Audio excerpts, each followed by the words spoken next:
सिख और हिंदू समाज एक सिक्के के दो पहलू हैं। शिवदयालगंज कटरा स्थित कटरा कुटी धाम पर गुरु नानक देव जी की जयंती के उपलक्ष्य में सिख समाज सम्मान समारोह आयोजित किया गया। समाज में फैली कुरीतियां, अंधकार, अन्याय, द्वेष का सर्वनाश करने के लिए एक दिव्य प्रकाश के रूप में सिख धर्म के संस्थापक गुरु नानक देव जी का जन्म धरातल पर हुआ। भेदभाव को मिटाने, मानव जाति एक समान का संदेश देने वाले गुरु नानक देव जी ने जो पूरे विश्व को अपना संदेश दिया है वह अपने आप में एक मिसाल है। उक्त विचार शिवदयालगंज स्थित कटरा कुटी धाम के महंत स्वामी चिन्मयानंद जी द्वारा आयोजित गुरु नानक देव जी के 553वीं जयंती पर सिख समाज सम्मान समारोह को संबोधित करते हुए गोंडा बलरामपुर विधान परिषद सदस्य अवधेश कुमार सिंह उर्फ मंजू सिंह ने व्यक्त किया।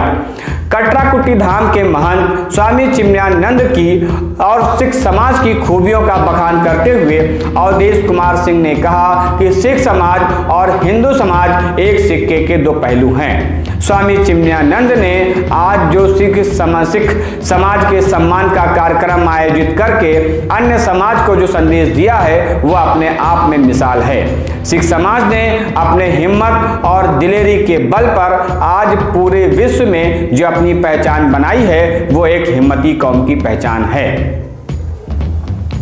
मंजू सिंह ने कहा कि सनातन संस्कृति और देश की रक्षा में सिखों का बलिदान और त्याग की जितनी प्रशंसा की जाए कम है। सिख समाज देश के लिए जीता है। देश के विकास में सिख समाज का महत्वपूर्ण योगदान रहा।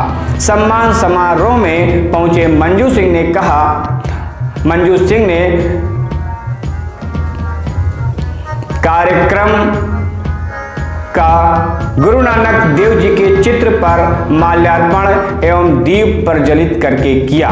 कार्यक्रम तत्पश्चात स्वामी चिन्मयानंद और मुख्य अतिथि अवधेश कुमार उर्फ मंजू सिंह ने संयुक्त रूप से कार्यक्रम में उपस्थित सभी सिख भाइयों को अंग वस्त्र माला पहनाकर सम्मानित किया। कटरा कुटी धाम के महंत स्वामी चिन्मयानंद ने कहा कि भारतीय संस्कृति को आगे बढ़ाने में सिख भाइयों का काफी योगदान रहा। महाराज जी ने बताया कि ईश्वर एक है और हर प्राणी में मौजूद है। ईमानदारी और लगन से किया हुआ कार्य सफल होता है। ज्ञान, सहन शक्ति और लगन से ही इंसान की सबसे बड़ी ताकत है। इस अवसर पर कार्यक्रम के संयोजक नवाबगंज गुरुद्वारा के प्रधान देवेंद्र सिंह सचदेवा, सतपाल सिंह सचदेवा, धनविंदर सिंह, देवेंद्र सिंह, मनदीप सिंह, अरुण कुमार सिंह, विनोद कुमार गुप्ता, राकेश सिंह, हरीश तिवारी, देवी प्रसाद पूर्व प्रधान, शिव प्रसाद गुप्ता, बबलू निषाद सहित काफी संख्या में लोग मौजूद रहे।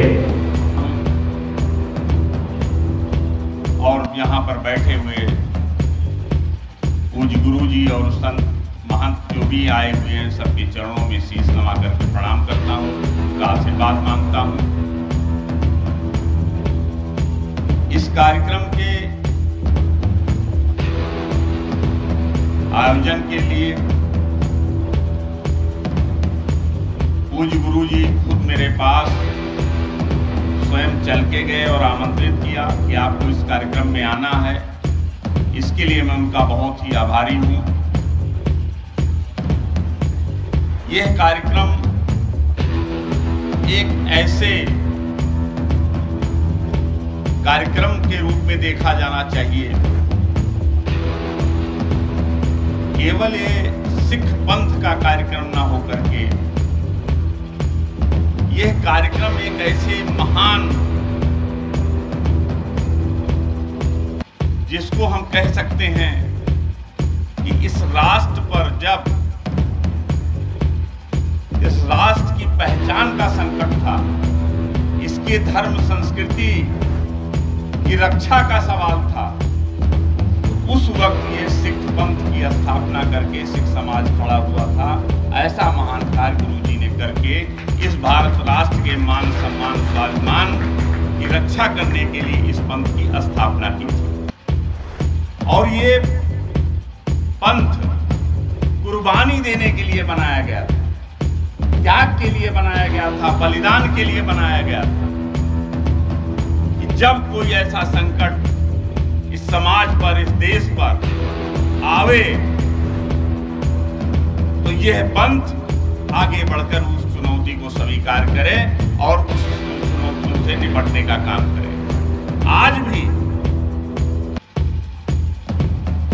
आप इतिहास उठा के देखें, हिंदुस्तान के ऊपर जितने भी आक्रमण हुए उसमें ज्यादातर आक्रमण आपको पंजाब के रास्ते से हुए और उस आक्रमण में सबसे पहले हमें इन्हीं सिख भाइयों को लड़ना पड़ा, उजड़ना पड़ा, बसना पड़ा। आज दुनिया के किसी कोने में सिख कौम हो, लेकिन वो अपने संघर्ष के बल पर, अपने मेहनत के बल पर, अपने परिश्रम के बल पर अपनी एक पहचान और अपने धर्म संस्कृति की रक्षा वो बनाए रखे हैं, चाहे दुनिया के किसी देश में। अभी जब तालिबान का युद्ध चल रहा था तो एक घटना मैंने देखा टीवी पर कि कुछ सिख भाई वहां काबुल के अंदर व्यवसाय करने के लिए मौजूद थे। उन्होंने वहां एक बहुत विशाल गुरुद्वारा बना रखा था और उस गुरुद्वारे पर कभी आक्रमण भी हुआ था तालिबानियों का, लेकिन वो डरे नहीं, भागे नहीं, कुर्बानी दिए और अपने उस गुरुद्वारे के मान सम्मान की रक्षा करते रहे और अंततः उन्होंने उस गुरु जी के बताए हुए रास्ते पर उस झंडे को बुलंद किए रहे। यह मैंने अभी जो तालिबान का आक्रमण हुआ उसके दौरान देखा। तो हमने उससे प्रेरणा ली कि बताइए इतने संकट में लोग पलायन कर जाते, छोड़ जाते, गुरु ग्रंथ साहब को लाने का काम खैर हमारी सरकार ने किया, वहां से सम्मान पूर्वक उसको लाया गया। दिल्ली के गुरुद्वारे के जो प्रधान हैं, मैं नाम भूल रहा हूं, वो रिसीव करने गए, हरदीप पुरी साहब वहां पे गए। तो कहने का अर्थ है आज दुनिया में कहीं भी सिख कौम है तो अपनी पहचान बनाए और जब हिंदू संस्कृति, सनातन संस्कृति पर आक्रमण हो रहा था, इस राष्ट्र की सीमा से आक्रमण हो रहा था, तब उसके लिए सिख कौम आगे बढ़ी। आज हमारी सेना में हो, चाहे हमारे व्यवसाय के क्षेत्र में हो, चाहे कृषि उत्पादन के क्षेत्र में हो या किसी भी क्षेत्र में हो, सिख भाइयों का योगदान अतुलनीय है, अकथनीय है। उसकी जितनी भी प्रशंसा की जाए वो कम है। और यह कौम हमसे अलग नहीं है। हिंदू समाज और सिख समाज एक सिक्के के दो पहलू हैं। इसमें कोई अंतर नहीं है, कोई वैचारिक भिन्नता नहीं है।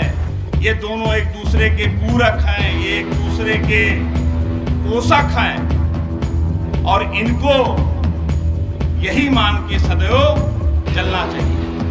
बीच में हमारे बीच कुछ ताकतों ने भ्रांति पैदा करने की कोशिश की, लेकिन आज मैं इस पावन पर्व के अवसर पर ये कहना चाहता हूं कि ये हमारे भाई हैं, हम इनके भाई हैं और ये सिख कौम और हिंदू कौम ये दोनों एक हैं।